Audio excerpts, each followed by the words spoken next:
Hello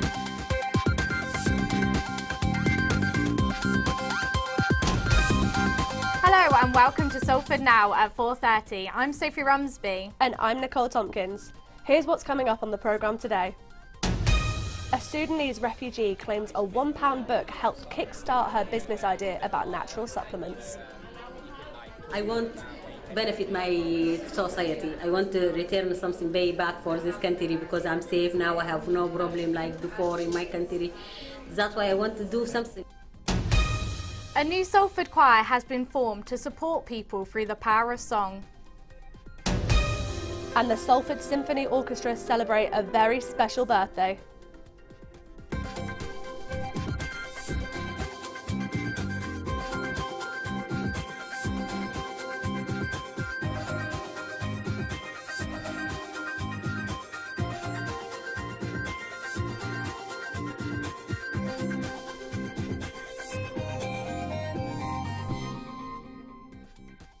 As temperatures start to plummet, this time of year can be extra deadly for the homeless. But how is homelessness affecting Salford?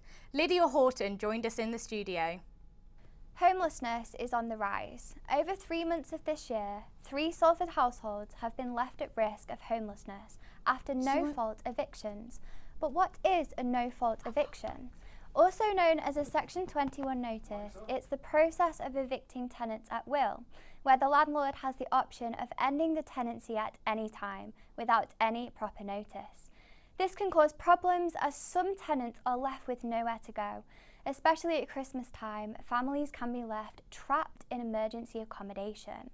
The Department for Levelling Up, Housing and Communities released figures that show that England has seen an increase of 3/4 in households facing homelessness or at risk of homelessness, totalling 5,940 with 671 in Salford. The DLUHC have promised £316 million to combat this issue. It was revealed today that the residents of the 24-storey apartment building, Briarhill Court in Pendleton, will see their rent increase by a massive £105 a month, starting on Christmas Eve. In a battle to afford the rising rent, will this mammoth cost increase leave even more residents of Salford at risk of homelessness this Christmas? A Sudanese refugee claims a £1 book helped kickstart her business idea about natural supplements. Nada is being helped by a charity in Salford that supports people who are unable to set up their own businesses. Connor McCann has more. Nada fled Sudan and came to Britain as a refugee in 2017. Her husband had died and she had very little money as she had to care for her 3 children.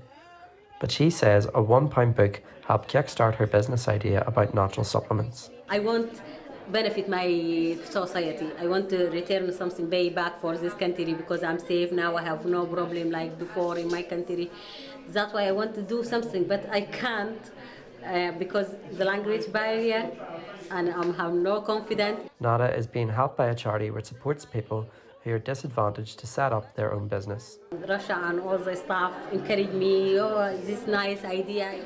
They really help me to be confident. So our project is provide training for people from refugee background who want to start their own business here in Manchester, and they've been training for this moment really for the last 7 weeks, learning about business, about their business idea, choosing what exactly that they want, and at this point for this event it's really an opportunity to get people's feedback on their business idea, and then for the next event, which is the final event, they will take the feedback from this one to try and develop their idea further to be market ready. We have 13 people and their ideas really vary between fashion, food, tech, gas services, like a lot of really diverse range of things that they are doing.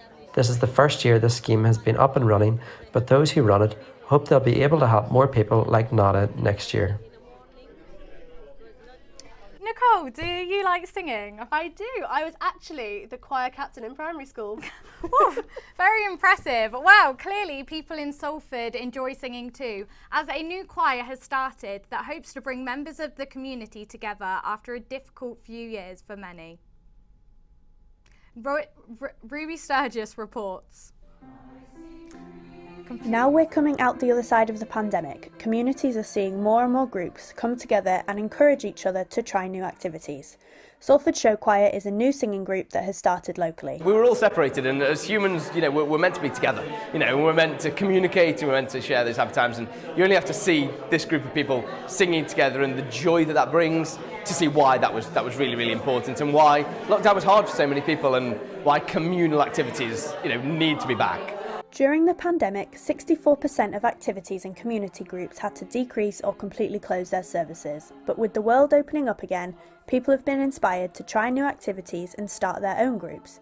With the current cost of living crisis, groups like this also help people feel supported as they can meet people in their local communities who might also be struggling. I think bringing people together again, like following on from COVID, I think really people will have got isolated and sort of got used to staying at home and not going out. So bringing people back together, the choir's in very early stages, quite small at the moment, and it's only going to grow. So John joined the show choir with his daughter Molly to push himself out of his comfort zone. The group encourages all singers, no matter what experience they've had with singing in the past. I sang off and on all through COVID online, but it's so much, being in the room with people, other people singing, it's just an amazing atmosphere. It's not just about the singing, although you always go away feeling really happy afterwards. It's the people that you meet. I've got some really good friends. Meeting people from all walks of life has encouraged the singers to come back and be part of something exciting. Diane wanted to get out again after the pandemic and meet new people in her community. Made so many friends singing in choirs, so yeah, it's lovely, it's a whole new life. The group have plans to sing alongside other choirs in the future and perform in concerts across the country, hopefully encouraging more people to try something new. Ruby Sturgis, Salford Now.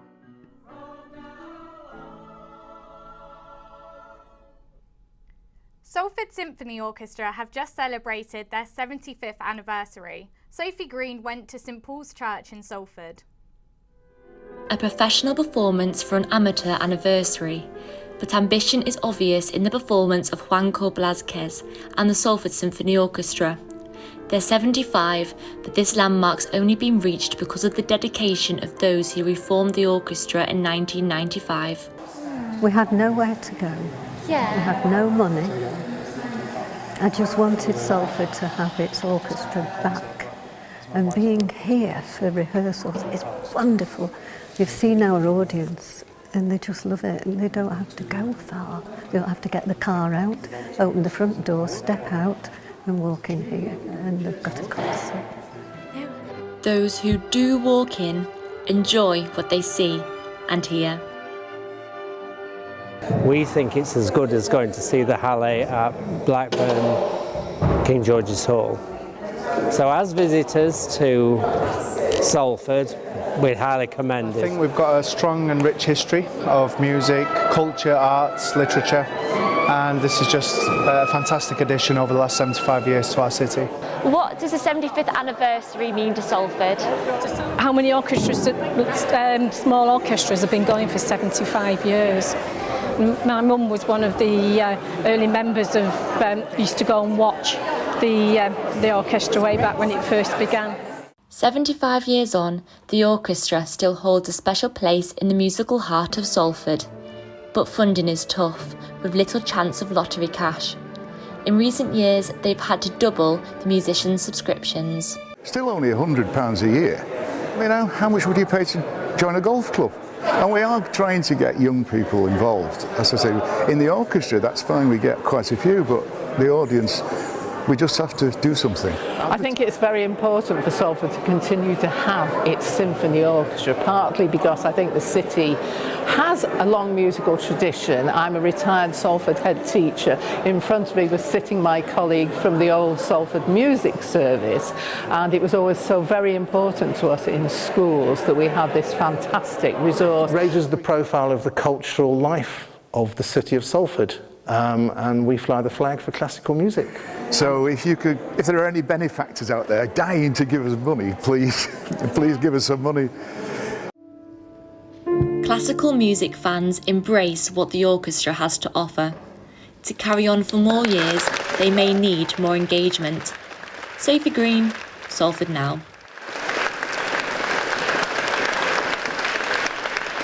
Wow, I wish that I was that talented. I played violin in school and I wasn't that good.